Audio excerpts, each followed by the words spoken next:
அனைவருக்கும் வணக்கம். இந்த பதிவு வந்து அதிவேகமாக பகிர்ந்து இந்த தாயை பாருங்கள், உடல் நலம் சரியில்லாமல் முடியாமல் இந்த பஸ் ஸ்டாண்டில் வந்து ரொம்ப கஷ்டப்பட்டுக்கிட்டு இருக்காங்க. இவங்களுடைய பிள்ளைங்களோ குடும்பமோ யாராச்சும் இருந்தீங்கன்னா தயவு செஞ்சு திருவாரூர் வந்து புது பஸ் ஸ்டாண்டில் இவங்க வந்து ரொம்ப முடியாமல் இருக்கிறாங்க, கண்டிஷனில் இருக்காங்க. இது மாதிரி வந்து தாய் தாப்பனை கொண்டு வந்து ரோட்டில் விட்டுட்டு போயிடுறீங்க. இவங்களுக்கு பிள்ளைங்க இருக்காங்க, குடும்பம் எல்லாருமே இருந்து இவங்க வந்து ஒரு ரோட்டு ஓரத்தில் ஒரு பஸ் ஸ்டாண்டில் அனாதையாக கிடக்கிறது வந்து என்னங்க இது மனிதநேயம்? எல்லாருக்கும் இந்த நிலைமை வரும்ல, எல்லாருக்கும் இந்த நிலைமை உண்டா இல்லையா? தயவு செஞ்சு இது மாதிரி பண்ணாதீங்க. ஒரு பெத்த தாயை கொண்டு வந்து இந்த மாதிரி ரோட்டில் விடுறீங்களே, மனசுலாம் கொதிக்குதுங்க. அப்படி அவ்வளோ ரொம்ப வேதனையாக இருக்குது.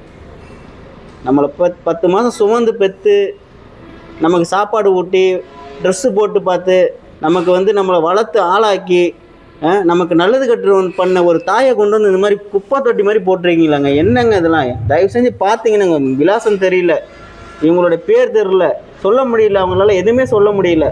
இந்த பதிவை பார்க்குற நீங்கள் வந்து தயவு செஞ்சு வந்துடுங்க. வந்து உங்கள் தாயை வந்து அழைச்சிட்டு போய் அவங்கள காப்பாற்றுறதுக்கான வழியை பாருங்கள். முடிஞ்ச வரைக்கும் இந்த திருவாரூர் மாவட்ட ஆட்சியருக்கு வந்து இந்த பதிவை நான் வந்து தெரிவிச்சுக்கிறேன். புது பஸ் ஸ்டாண்டில் இந்த மாதிரி ஒரு தாயை கொண்டு போட்டிருக்காங்க.